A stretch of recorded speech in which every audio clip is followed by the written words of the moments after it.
السلام علیکم ورحمۃ اللہ وبرکاتہ۔ نحمدہ ونصلی علی رسولہ الکریم، اما بعد فاعوذ باللہ من الشیطان الرجیم، بسم اللہ الرحمن الرحیم۔ اولئک الذین امتحن اللہ قلوبہم للتقوی لہم مغفرۃ واجر عظیم، صدق اللہ العظیم۔ آج کی اس بابرکت اور مقدس محفل میں مراد رسول، سسر رسول، مفتی رسول، کاتب وحی، حب رسول، جانثار رسول، امیر المؤمنین، خلیفہ ثانی ابو حفص عمر بن خطاب رضی اللہ عنہ کی عظمت و شان کے حوالے سے چند کلمات کہنے کی کوشش کروں گا۔ اللہ رب العزت مجھ گناہ گار کو حق سچ بیان کرنے کی، آپ احباب کو سن کر اور مجھ گناہ گار کو سنا کر اللہ رب العزت ہم سب کو عمل کرنے کی توفیق عطا فرمائے۔ کون عمر بن خطاب رضی اللہ عنہ، جن کی رعب، ہیبت اور دبدبے سے روم اور فارس کے کیسر و کسریٰ بھی لرزہ بر اندام تھے۔ ان کا نام سن کر سلاطین عجم کا پتا پانی ہوتا تھا۔ کافروں سے پوچھو کون عمر، جس کا نام سن کر کافر کانپ جایا کرتے تھے؟ کون عمر جو السابقون السابقون، سابقین اور اولین کے اندر شامل ہیں؟ کون عمر بن خطاب رضی اللہ عنہ جو عشرہ مبشرہ کی عظیم فضیلت کے اندر شامل ہیں؟ کون عمر بن خطاب رضی اللہ عنہ جو خلفائے راشدین کے اندر بھی شامل ہیں؟ خلیفہ ثانی عمر بن خطاب رضی اللہ عنہ کی عظمت، فضیلت، ان کی جرت کے، ان کی عدالت کے، ان کی شجاعت کے، ان کی عظمت کے کیا کہنے، جن کے لیے سیدنا عبداللہ بن مسعود رضی اللہ عنہ فرماتے ہیں کہ عمر بن خطاب رضی اللہ عنہ وہ عظیم شخصیت ہے کہ جن کا اسلام لانا اسلام کی فتح ہے، جن کا ہجرت کرنا اسلام کی نصرت ہے، جن کا امامت کرنا اسلام کے لیے، امت کے لیے رحمت ہے۔ اللہم اعز الاسلام بعمر بن الخطاب، کہ عمر بن خطاب رضی اللہ عنہ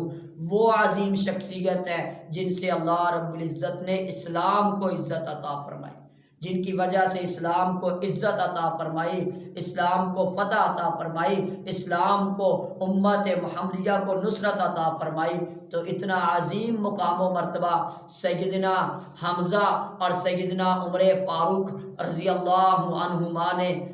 محمد علیہ السلام کے شیروں کا کام کیا۔ ان کی بہادری، ان کی شجاعت، ان کی غیرت، ان کی عظمت، ان کا مقام و مرتبہ، ان کی دلیری اس قدر سیدنا عمر فاروق رضی اللہ عنہ کی عظمت تھی، شان تھی کہ امیر المؤمنین عمر فاروق رضی اللہ عنہ کے دور کے اندر حکومت اسلامیہ پھیلتی چلی گئی، حتیٰ کہ 22 لاکھ مربع میل تک پہنچ گئی۔ اور اتنی شان سیدنا عمر فاروق رضی اللہ عنہ کی، جن کے لیے نبی علیہ السلام نے فرمایا لو کان نبی بعدی لکان عمر بن الخطاب، کہ میرے بعد اگر کوئی نبی ہوتا تو عمر بن خطاب رضی اللہ عنہ کو اللہ رب العزت نبی بنا کے مبعوث کرتا۔ انا خاتم النبیین لا نبی بعدی، میرے بعد کوئی نبی نہیں ہے، اگر میرے بعد اللہ رب العزت نے کسی کو نبی بنانا ہوتا تو نبوت اور رسالت کی وہ عظمت، وہ شان، وہ مقام و مرتبہ، وہ بصیرت، وہ حکمت اللہ رب العزت نے عمر فاروق رضی اللہ عنہ میں رکھی تھی۔ اور آپ صلی اللہ علیہ وسلم نے فرمایا کہ عمر فاروق رضی اللہ عنہ کے حوالے سے کہ یہ میری امت کا محدث ہے، ہر امت کے اندر محدث ہوتا ہے اور میری امت کا محدث عمر بن خطاب رضی اللہ عنہ ہے۔ تو محدث کا معنی جس کے اوپر الہام ہوتا ہے، حق جس کی زبان پہ جاری کر دیا جاتا ہے، فرشتے جس کے ساتھ کلام کرتے ہیں، کئی ایک مقامات جس کو اللہ رب العزت نے خاص عطا کیے ہوتے ہیں، اس کو محدث کہتے ہیں۔ اور اس کے اندر کوئی شک شبے کی بات بھی نہیں ہے، کیونکہ بدر کے قیدیوں کا مسئلہ ہو تو حجاب کا مسئلہ ہو، اسی طرح مقام ابراہیم کو مسلح ٹھہرانے کا مسئلہ ہو، اسی طرح عبداللہ بن ابی منافق کے جنازے کا مسئلہ ہو، تو آسمانوں کے اوپر جو اللہ رب العزت کی رائے ہے، زمین میں سیدنا عمر فاروق رضی اللہ عنہ کی وہی رائے ہے۔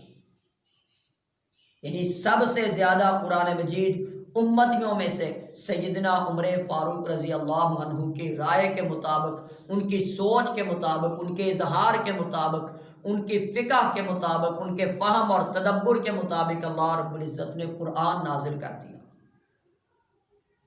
اور اس قدر عظیم خلیفہ تھے کہ امیر المؤمنین ہیں، 22 لاکھ مربع میل تک حکمرانیاں پھیلی ہوئی ہیں، عزت قدر اللہ نے دل میں ڈالی ہوئی ہیں، لیکن اس قدر اپنی رعایا کی فکر کہ راتوں کو اٹھ اٹھ کر گشت کیا کرتے، کوئی پریشان تو نہیں ہے، کوئی تنگ دست تو نہیں ہے، کوئی مجبور تو نہیں ہے کہ میری رعایا کے اندر میں چیک کروں کہ کسی کو کوئی تکلیف تو نہیں ہے۔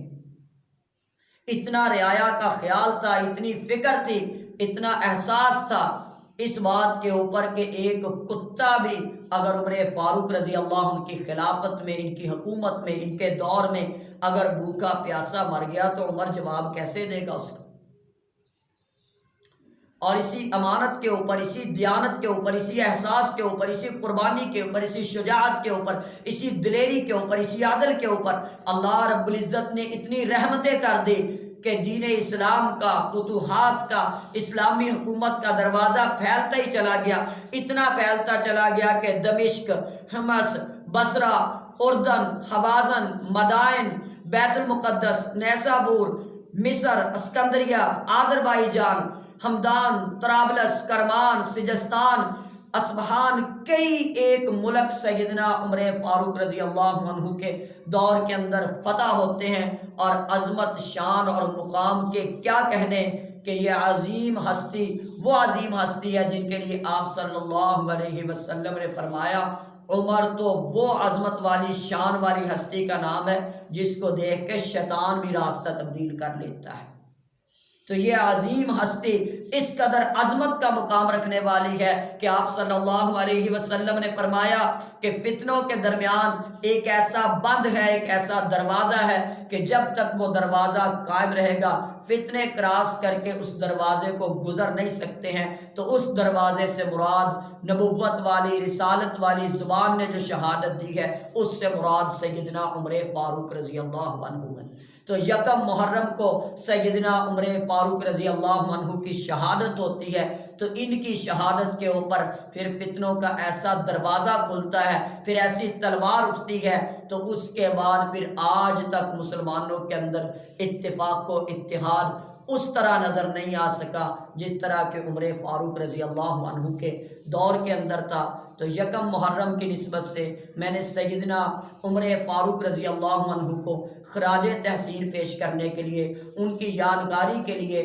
ان سے محبت کا اظہار کرنے کے لیے، اس عظیم ہستی کے لیے چند ٹوٹے پھوٹے کلمات کے ساتھ نذرانہ عقیدت پیش کیا ہے، ورنہ وہ عظیم ہستی جس قدر مقام و مرتبے میں اعلیٰ ہے تو ہمارے جیسے گناہگاروں کے چند الفاظ ان کی عظمت کے لیے، کوئی شان کے لیے مقام نہیں رکھتے ہیں، لیکن ہم نے صرف اپنی محبت کا حصہ ڈالنے کے لیے کہ اللہ رب العزت ایسی عظیم ہستیوں کا ذکر کرنے کی وجہ سے ہم جیسے گناہگاروں کے اوپر رحم فرما دے، ہمارا ایمان تازہ کر دے، ہمارے عمل کی اصلاح کر دے، ہمارے اندر جذبات پیدا ہو جائیں، ہماری نیتیں ٹھیک ہو جائیں، ہمارے احساس ٹھیک ہو جائیں۔ تو اس حوالے سے ایسی عظیم شخصیات کی سیرت کو بیان کیا جاتا ہے کہ ان کے سیرت و کردار کو بیان کرتے ہوئے ہمیں اپنی سیرت کی اصلاح کرنے کی توفیق عطا فرمائے۔